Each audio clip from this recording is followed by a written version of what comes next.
Alright guys, so today we're gonna talk about how to save your ATC arm or carousel or I don't know, spindle, C axis, whatever, from crashing with your ATC, pretty much.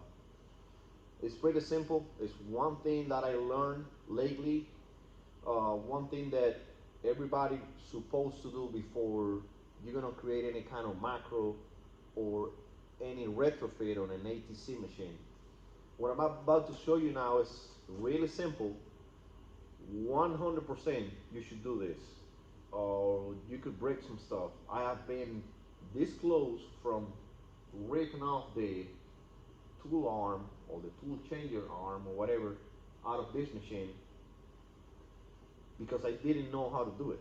So I've been working in the last few weeks on, on the macros, on the bottoms and the M6, how to set it up so I will not, for no reason, even if I make a mistake, like let's say a human mistake, there's no way my C-axis will go down uh, if my tool arm, hopefully you see it, let me look over there. Yes, okay. So, no way my C-axis is gonna move if my tool arm is in that position, or either my arm is gonna move if my C-axis is lower than that, pretty much 400 thousandths. That's what I set it at. You can set it whatever. It's really simple. I'm gonna show you the brain. It's just a small brain with an output, and once you create it, you can just use it for so many things inside your whole Mach3 to save your ATC, your machine from breaking. Because in my case, if I break this machine, I probably have to buy another machine or build something here because there's no way I'm gonna find parts for this at all. I can't even find parts for the brothers, and I already broke some of the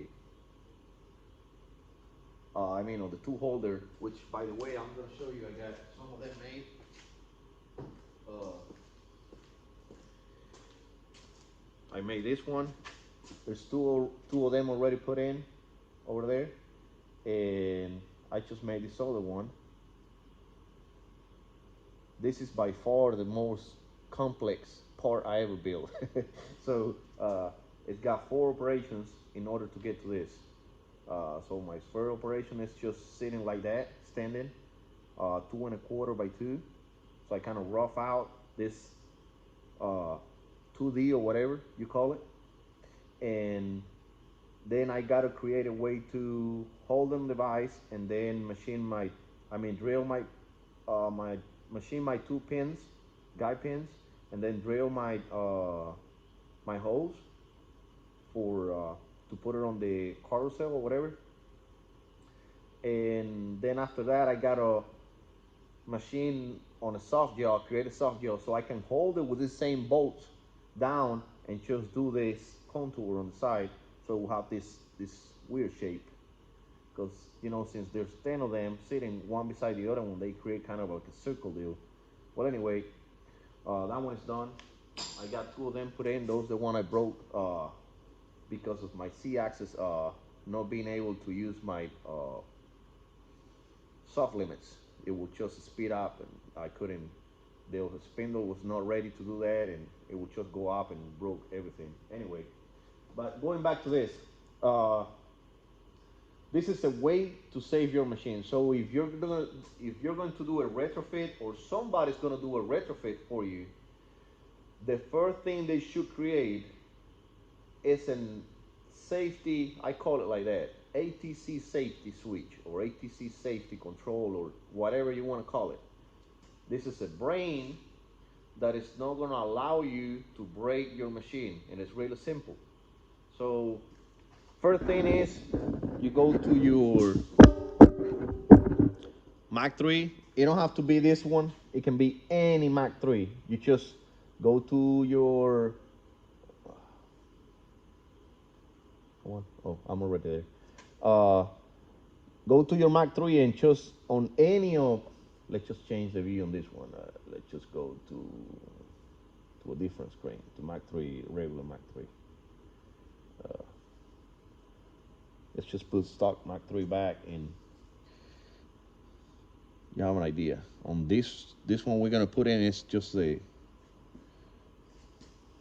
What are you doing there? Okay. Okay, your regular Mach 3, we got all our tabs, and so let's just say on settings, or no, diagnosis. Okay, so what you will do is you will create any of these LEDs, just create yourself one somewhere, or you can even use one of these outputs as what I'm talking about, right? Let's just say output number 6, one that you normally don't use. In my case, I use all of them. This machine is really complex to get everything working. I'm using about 17 inputs and around 15 outputs. 15? Yes, 15 outputs and 17 inputs. In order to get, you know, almost all of it, that's not counting, so I mean, home switches, uh, limit switches, none of that. That's just counting ATC pretty much, and some other stuff.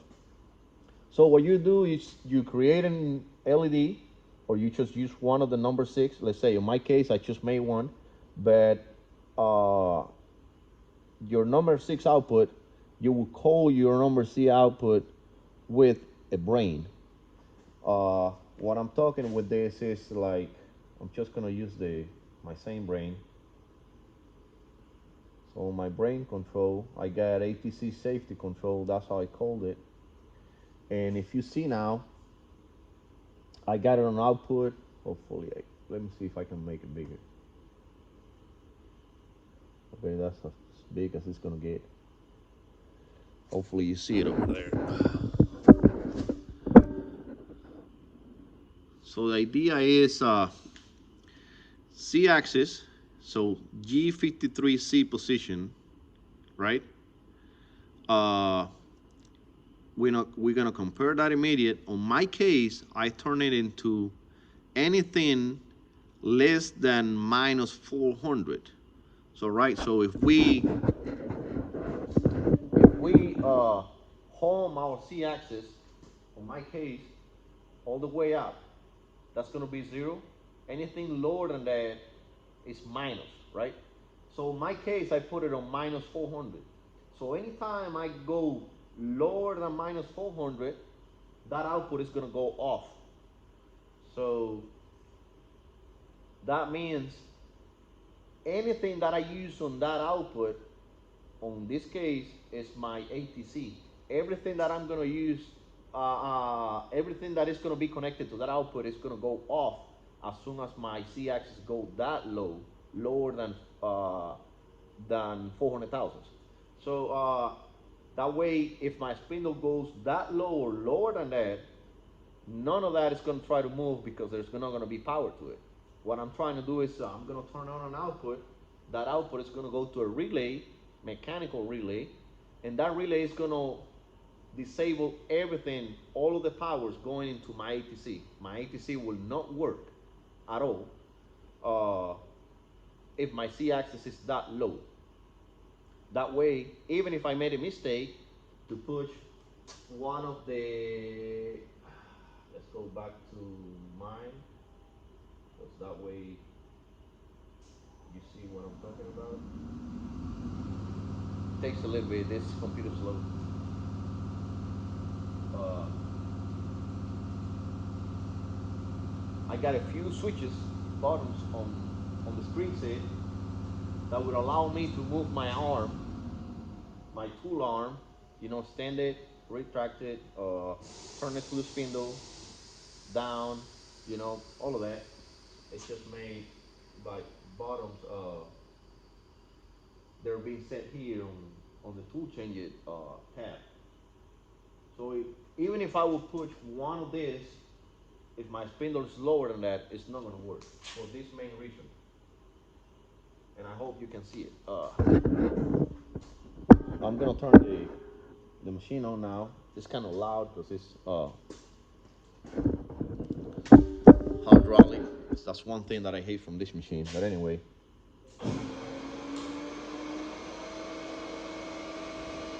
let me see. Okay, we got our C-axis over there on machine coordinates. Hopefully you can see it on the corner right here. Right now we're on 0. So right now my output is on. I can do anything with my tool changer. Everything is gonna work. But if I drop my C-axis here with the MPG, right? If I drop it down, I'm dropping down, see, 200 thousandths, 3, it went off. 400 minus 412. Go up, it will come on. 380. Go down, go off. So as soon as my C-axis go lower than that, that output will go off and it will disable my whole tool changer. So there's no way I'm gonna be able to just jog or move any of these arms right here. There's no power to it. And I'm gonna show you now, right?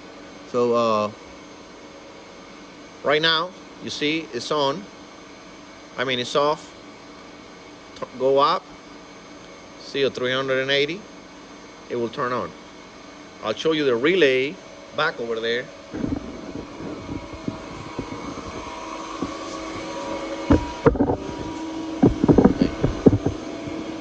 Hopefully you can see that relay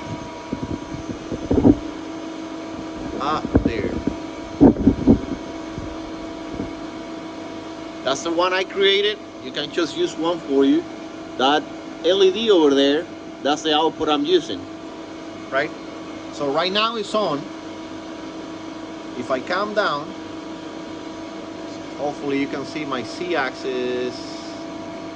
Let me see if I don't shock myself here. C-axis down here. It's on 380. I'm gonna go lower than that. See when it went off? 400 and something, whatever. Go up, came on. See?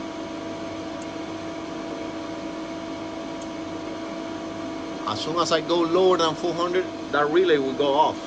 So what I'm doing is, you see out of that relay, I got 2 cables, 2 wires coming out of here.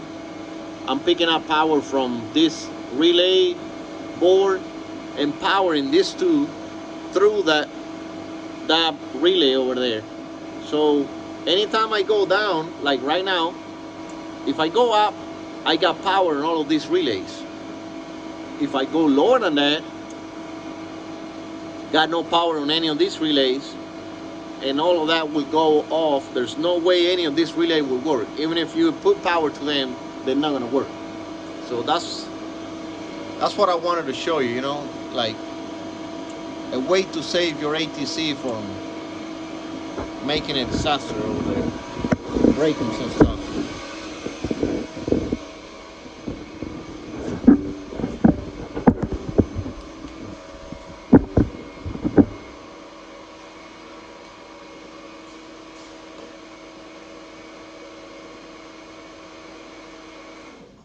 So before you're gonna do an ATC retrofit, I mean, in my case, next one I do, the first thing I'm gonna create is one output like that, and once you got that, there's so many ways you can use that to save you. I mean, to save you from breaking your machine.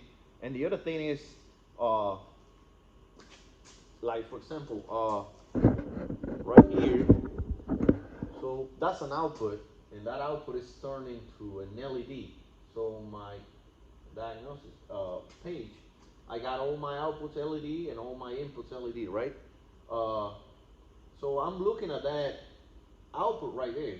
See, output number 8 is that yellow LED over there. I don't know if you see it. I'll get you closer. See that yellow LED over there? That's my output. The same I'm calling back there. I'll show you. So if I come down, let me see where my C-axis is. Right here on machine coordinates. See, it went off, went on, off, on, and that's just me turning down and up. Anytime I go lower than that, it will go off. And then right there, what happens is that LED is assigned to one of the outputs on Mach3. So we can use that for the ATC. So that on my case, that's 1308, LED 1308. You can just put whatever numbers you would like on it. Pretty much try to make an order so you know what, you know what you're looking for to troubleshoot problems. That's my 1308 LED. So that 1308 LED, I can call it inside macros for safety. So, for example, I come here, my ATC tab, and now let me tell you this. All of this I've been learning, I gotta say thank you to Thomas. He's the one that, just showed me how the macros work, pretty much. So he's my teacher, if I can say it like that. But if you don't practice this, you don't get better at it. And then you gotta depend on people making your macros, and that gets complicated.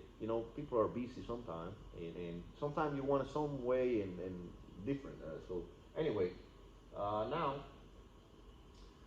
I was gonna show you, let me see this one. Okay, right here. So this macro right here, which a lot of this macro, when let me say this.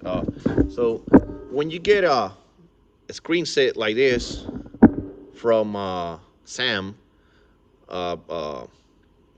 CNC for XR7, inside every of these bottoms that he will send you, he will definitely send you a macro. So it's not that he's going to give you the screen set is not going to work. I mean, the whole screen set, when he give it to you, it works.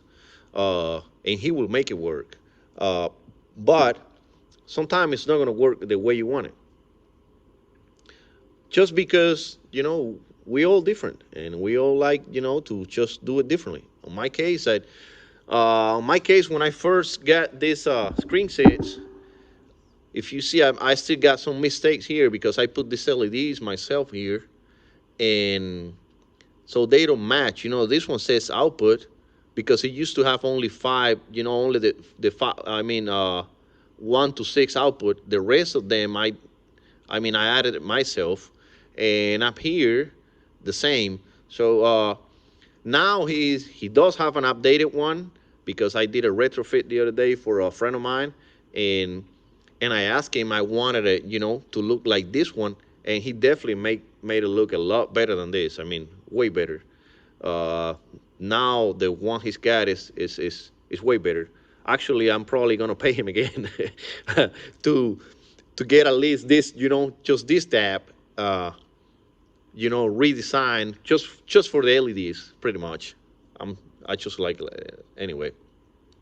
So like I was saying, let me open that macro.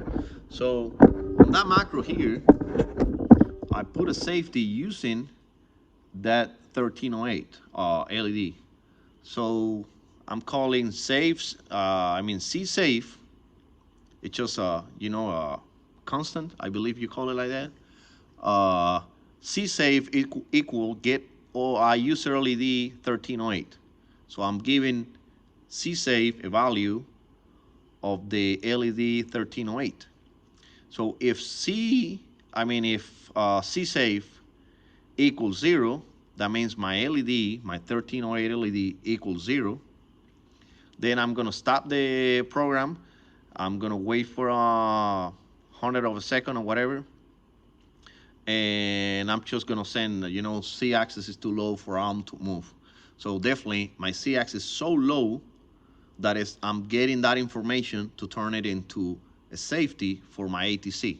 So in that case will be like, let me see if I can illustrate this. That case will be if my C-axis is that low, my arm is not gonna come this way, right? So, and that's the way you use an output on your macro. So you will turn your macro. I mean, your brain is gonna turn on an output. That output is gonna show on an LED. That output also is gonna turn on a relay. So there's so many options you get once you do that little brain, and that brain is simple. It's a G53 Z position, whatever value you want to give to that Z axis, and then just turn an output. So very simple, and you can use it later. And I can use that 1308 LED as many times as I want inside any of the macros inside Mach3. So that's gonna be just pretty much forever. Uh, Let me just open another. Let me see if I got it inside here. I use it for something. It's my ATC macro. I might use it. Yes, same. You see, this uh, my load spindle function, right? So before I'm gonna load my spindle, I'm gonna make sure my Z-axis is high enough. Besides, none of that is gonna work because it'll be powerless. Like there won't be no power to it. But besides that, I want to make sure. Let's say it would be power for some reason. I want to make sure if that LED is on, none of this is gonna happen. None of it. Well, until here, right? None of that is gonna happen. So I'm not gonna load my spindle if my Z-axis is too low, right? The same with unloading. I'm not gonna unload my spindle if my Z-axis is too low, because my Z-safe equal get user LED 1308. And if that LED is equal 0, that means I'm lower than that. Then I'm gonna stop the whole program and I'm gonna send a message. I'm too low to do this. I mean, Z-axis is too low for this. So, yes, guys. Well, I hope you like this. It's very critical to. Sorry, back compression. It's very critical to do like I was doing. I was concentrating myself. I mean, all my energy was on making my tool change work and all that. Next time, because there's gonna be a next time, I got my eyes on a BF2. I'm sorry. Half. I got my eyes on the BF2, and I'm probably gonna retrofit that one. It's probably a 90. It's a 97. What I believe, where I seen it at, and I got my eye on it. So, and it's got that side mount tool changer, carousel or whatever. So the first thing I'm gonna do before I'm gonna retrofit that machine, my whole macro is gonna have a brain just like that one, and so that way I'm able to just be away from the machine and say, listen, whatever we do here with the macro, if it's wrong on the ATC, we're not gonna break the machine, because I've been really close to break it, and I have broke that one too many times. So anyway, remember, make you a brain that will save your ATC, uh, and that's for any machine, I believe. And they probably got it from the factory. I mean, I don't know the macros inside the final controls or whatever, but they supposed to have it, because they will just alarm out when it didn't do what it's supposed to do. So this is pretty much what we're doing. We're trying to alarm out the ATC in order to save our machine. Don't break it. All right. Well, I hope you like it. If you got any questions, let me know. Like I said, the brain. If your C-axis is excuse me, your Z-axis is too low, that brain will turn on an output. I mean, will turn it off, and then that output would disable everything. So everybody's gonna be hooked from that output you create, and that's the first thing you have to create. Uh, use an input. That input is gonna be Z-axis position, and your output is gonna be whichever one you like, and that output is gonna power everybody else. That way you're safe. You won't break nothing. Okay? Well, good night and take care.